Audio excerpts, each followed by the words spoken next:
Welcome to the United Songwriters Association. Right now we're talking with Gary Pennington from Southwest Video Productions in Durango, Colorado. He's been in the industry of production, the media, the video, the audio for many, many years. He's done big gigs with huge artists, big artists, from little artists, from small productions to huge productions. We have the honor of speaking with him today. And can you introduce yourself, Gary? Well, thanks for giving me this opportunity. It's kind of nice being out here in Southern California from Colorado. In Colorado, we're already thinking that we're preparing for snow, so I know that's not on the minds of anybody out here.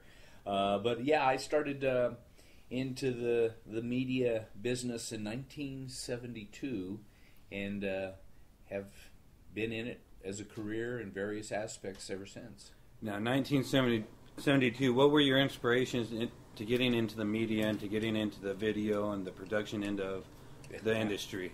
Well, that's a good question, and here's the honest truth. I didn't like chemistry. I was bound and determined. As a matter of fact, this beat right here, this part of California, means a lot to me. And before I leave, I want to get over to the Scripps area and see the Scripps Museum, because as a kid, I grew up watching Flipper and Sea Hunt, and I wanted to be an oceanographer.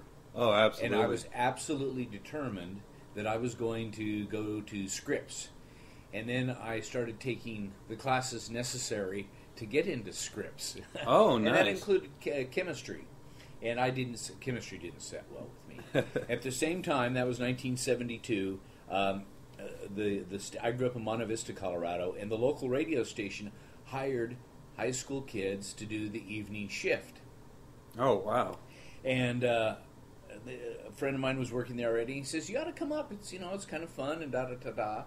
So I went in and applied for the job, and the general manager, he didn't want to read my resume or anything. He just wanted to know one thing, and I'll tell you what that was in a second. He walked me into the production room, turned on the reel-to-reel recorder, shows you my age a little bit, and he handed me some teletype and said, "Read this."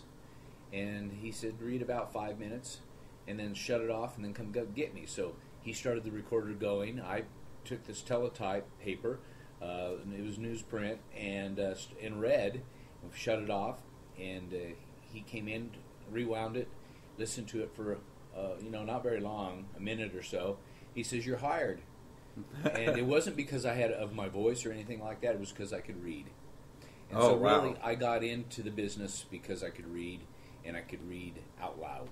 And my voice could have been way up here like that. I think I would have gotten the job. Now, through the years, it has come down, but that's how I got started. So in 1972, I had a radio program on KSLV in Monte Vista, Colorado.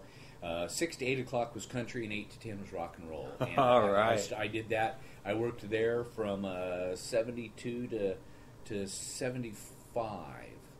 All right. So you start working for this radio station, start getting a little more involved with media, a little bit more with the production end. Where does your career really take off? Where do you really make that decision of, this is what I want to do, this is what I'm going to pursue, and I'm just going to go do this thing?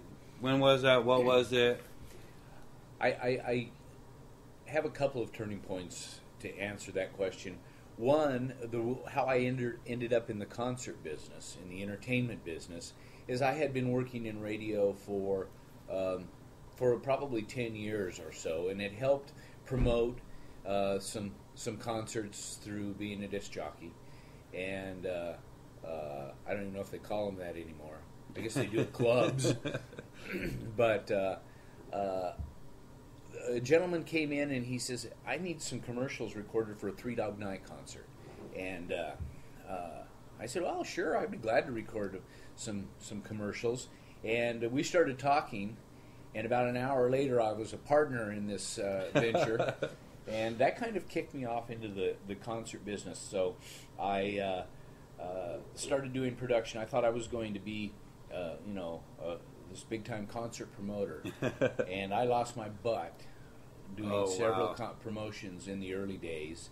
But I liked it. And I got the bug, and I liked the music. I'd been playing the music for years, and I really was getting it, and seemed to have a knack for it. And that turning point got me into concert production, and then I started working for Fort Lewis College in Durango, Colorado, in 1984. I'd worked for about 12 radio stations before, from 72 to 84, and had really enjoyed it. But then I had a chance to get into media production. I was always interested in television, and that gave me a chance to get involved with the video part of the business. And so I worked in the media center at the college for 12 years, built a television studio, did a lot of promotional videos for the college, have done outdoor videos up in northern British Columbia, where we would truck all the equipment in to Watson Lake, Yukon, and we did fishing videos, hunting videos, promotional outdoor videos, those types of things, and the only way to get around was on horseback or by pontoon plane.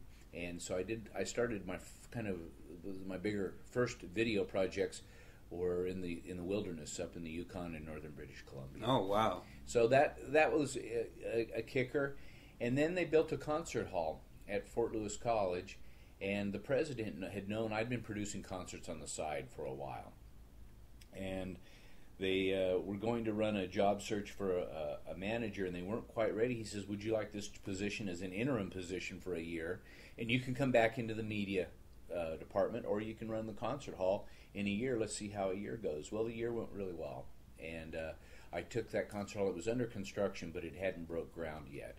And we opened in May of 1997. I started working on the project in March of 96 and preparing for the grand opening and writing all the policies and guidelines for running a concert hall. Went out and did a little research. Actually, a lot of the information I ended up using came out of Cal Poly in San Luis Obispo. They'd opened in 1996 their very nice performing arts center, and I'd gotten to know the manager there, and so that kind of evolved. And then the rest just kind of has flown by. In the time I was at Fort Lewis, I oversaw more than 1,200 productions, and that was at various stages. Sometimes I was just the facility manager. 400 or 500 of those, I was the promoter, but from booking it, picking the talent, and taking it all the way through. So wow, that's a lot of work. A lot of work. So, United Songwriters Association likes to try to help our artists and try to help the general public out there try to figure out better ways to get their name out there, maybe to get in certain booking circuits.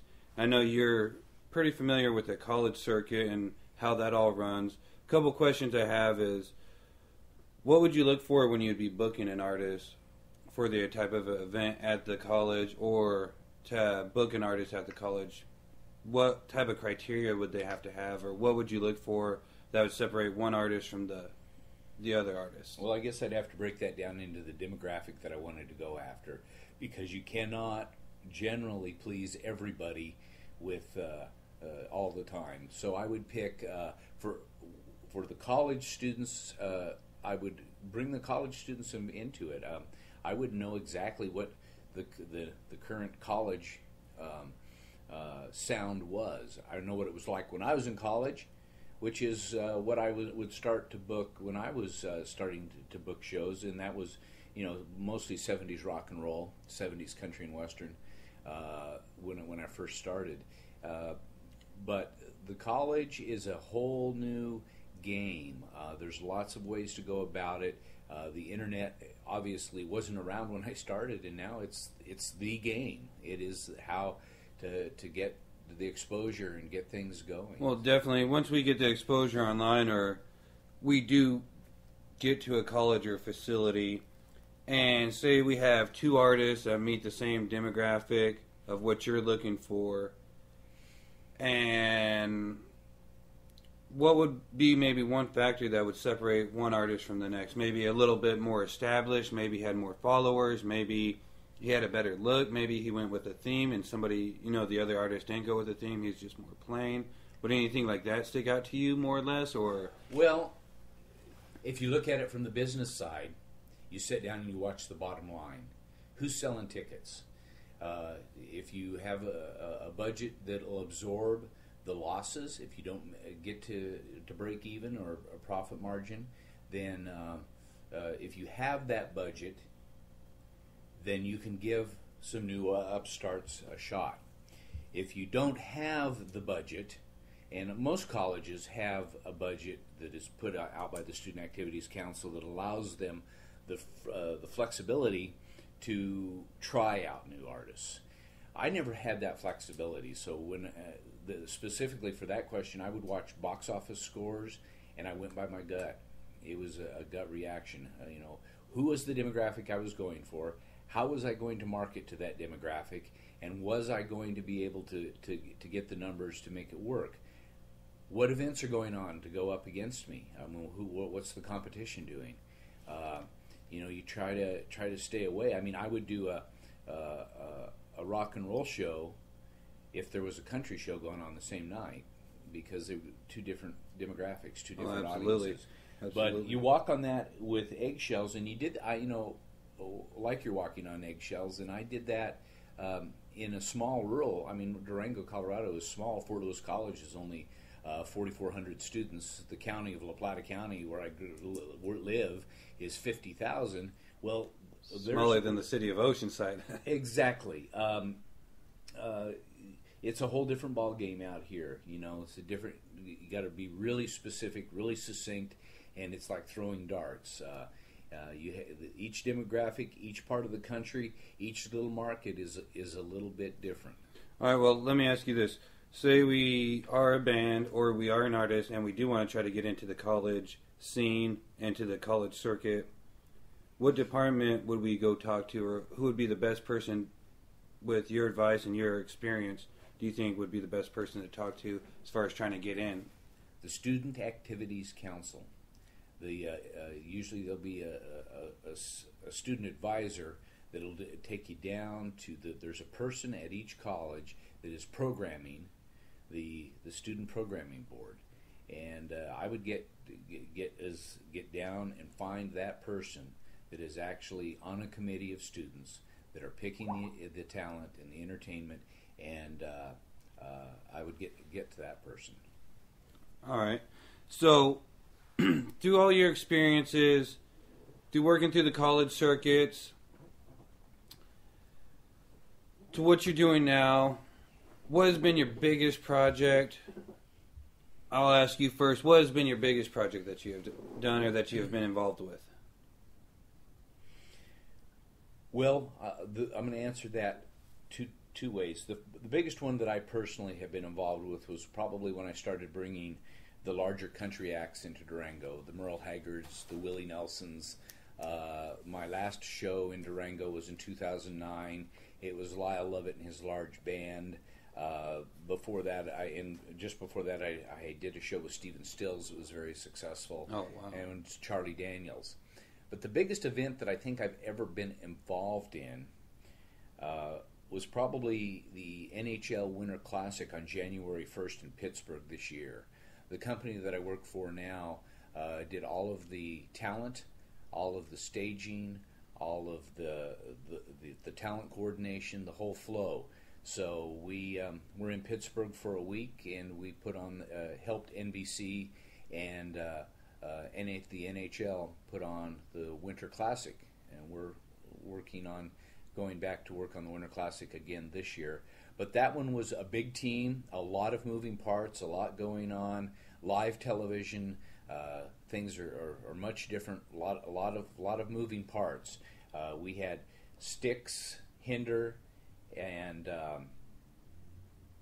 the Clarks, which is a regional band out of Pittsburgh that was the talent. It didn't snow in Pittsburgh. The funny thing about that, when you saw it on television, it was theater.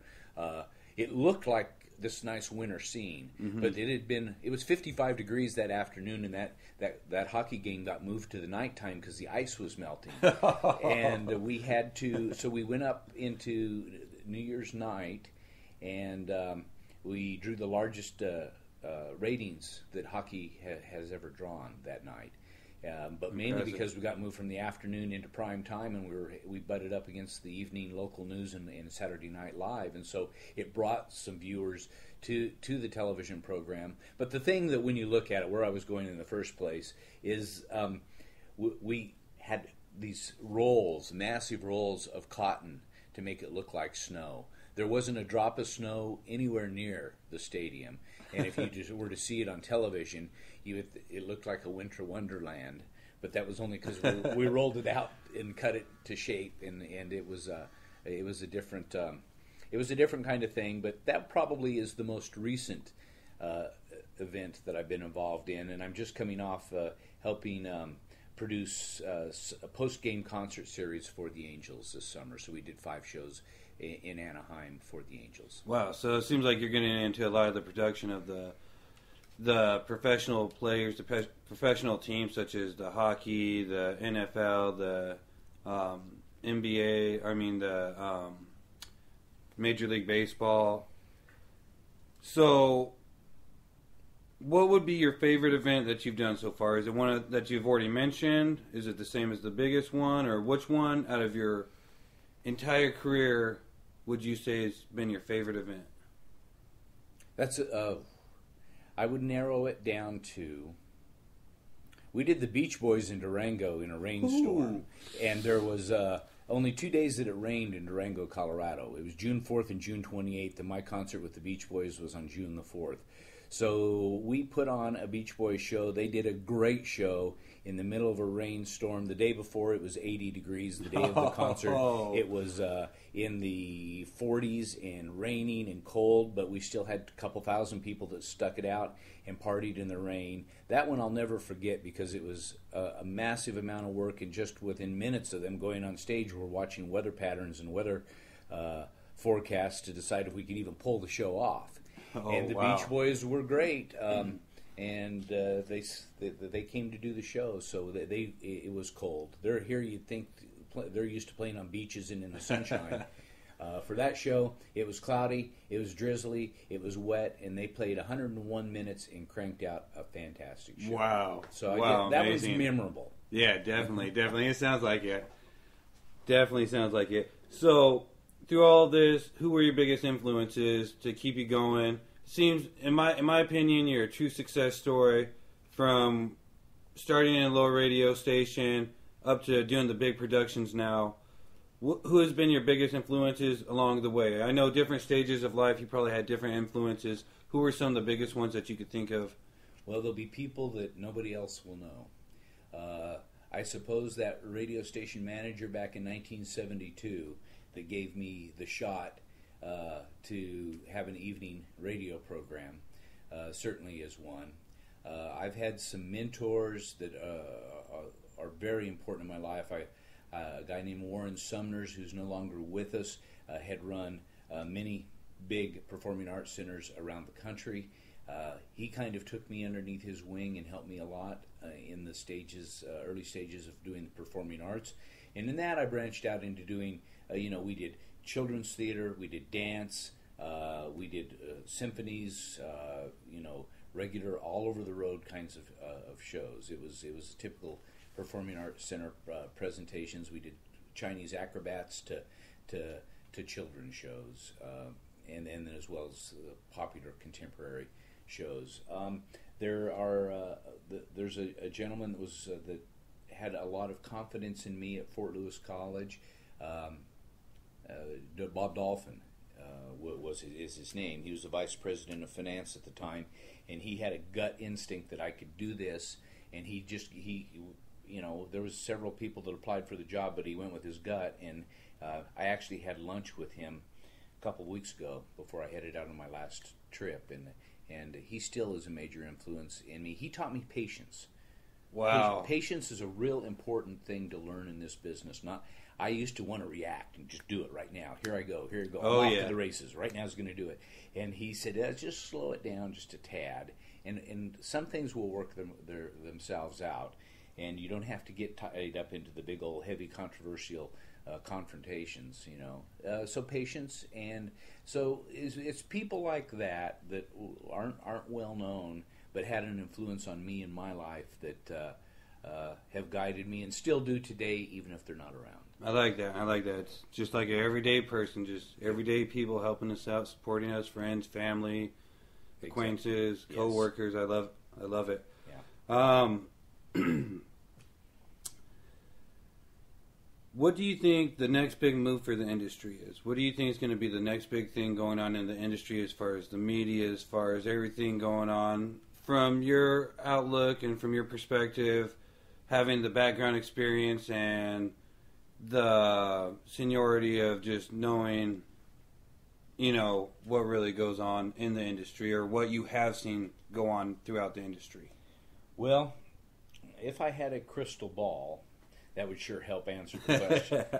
But having looked into the crystal ball and just seen blank several times, it seems to me the obvious is electronic media, that being the internet, new ways to get videos out there.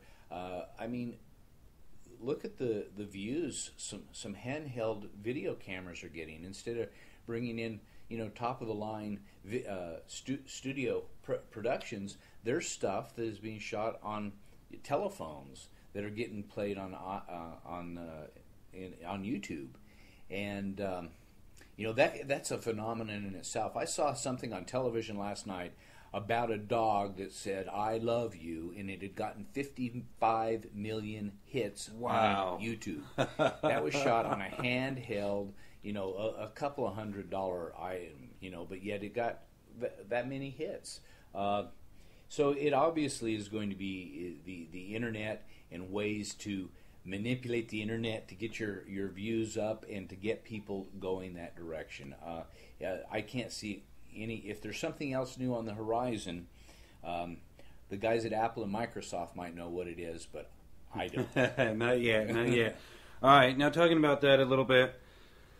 For a person maybe interested as far as like a business or maybe an artist or a band, what if we wanted just to create and maybe hire a professional to do a little bit more than just a handheld camera? What would you say? I know it's kind of hard with so many variables, but what would you say we could say for average price just to make a video for a business, one, and then to make a video for an artist, maybe like a music video or some type of promotional video for them? Well, that's a hard question. The short answer is, who is the end result? Who do you want to see it? Start at the back end or start at the end and work backwards. If you have a show, a song that you want to break on country music television, then you're going to have to shoot it in the formats and with the equipment that are made for country music television. If you are just trying to get some exposure, there was a story I remember that Joe Perry had shared, who is the lead guitar player. Joe, come on, Gary. I just had a blank on a major rock band, Aerosmith, and he. When there was some talk there for a while where Steven Tyler was going to leave the band and Joe Perry was going to keep the band moving forward, they started looking for replacements on the internet, and they found this guy in Germany, I think it was, and they found him on YouTube. And, wow! And so it goes down to that simple of a process. Now, of course, the band held together, and they've been up and down and all around throughout the years, but that singer had actually been playing with Joe Perry, the Joe Perry Project, at that show, and he was excellent. He was very good. So he got a break just by having his YouTube stuff out there on YouTube. They put it on. Putting a price to it is virtually impossible because you really need to know where it's going to go. If you want to just try to sell the song, then probably some just basic good equipment is important. Basic, which means a couple $1,000 camcorders and a couple $1,000 probably could do it. But what's most important is the sound quality. You can have good video and poor audio, and you've got a bad video. Yeah, I agree. If you have good audio and poor video, you can still have a good video. Because what's selling it is the sound. And it's always been the case in all the stuff I shoot video-wise. The sound is the key. You know, you can have the cleanest, high-resolution video, but if it's garbly gook audio, nobody's going to want it. Oh, yeah, absolutely. Absolutely. I agree, especially if you're doing the big productions or big shows for the, Angels or some other big corporate name out there. They're definitely going to want the nice sound, but also the production-wise, so it's important to have both. But I agree, if you didn't have that sound and it was just a whole bunch of people dancing down there, it wouldn't be what it was. So right. Well, definitely. And you have to pull it off at that level. I mean, the people have to leave having had a good experience. And we had 5 good shows with the Angels this summer, and hopefully they'll have us back to do some more next year. I feel that that's the direction we're going, but I'm also not the corporate marketing director in Los Angeles Angels of Anaheim. Absolutely, absolutely. So we definitely appreciate you coming on the show with us today, talking with us. You gave a lot of great insights, also great advice. If people want to contact you, if our viewers want to contact you, maybe get a hold of you, maybe they're interested in doing some video production or maybe need some help with some audio or something, media in general, maybe have you do some commercials for them or a radio show, what would be the best way to contact you and how could they get a hold of you? Well, Gary Pennington at gmail.com, and it's Pennington with one N, Pennington, so it's Gary Pennington at gmail.com, and I am just launching my website. That has been a pain, and it still has sections that I don't have complete, but southwestvideoproductions.com is my new website. It hasn't been up but a couple of weeks, and it still has months of work, but there's a contact information there and a little bit more about me there. All right, so it's southwestvideoproductions.com? Yes. All right, perfect. Well, we definitely appreciate you coming on the show. It's definitely been an honor. Probably going to follow up with you hopefully in a couple months, see how everything's going. Hopefully the website's done, and we definitely appreciate it. All right, thanks a lot for the opportunity. My pleasure.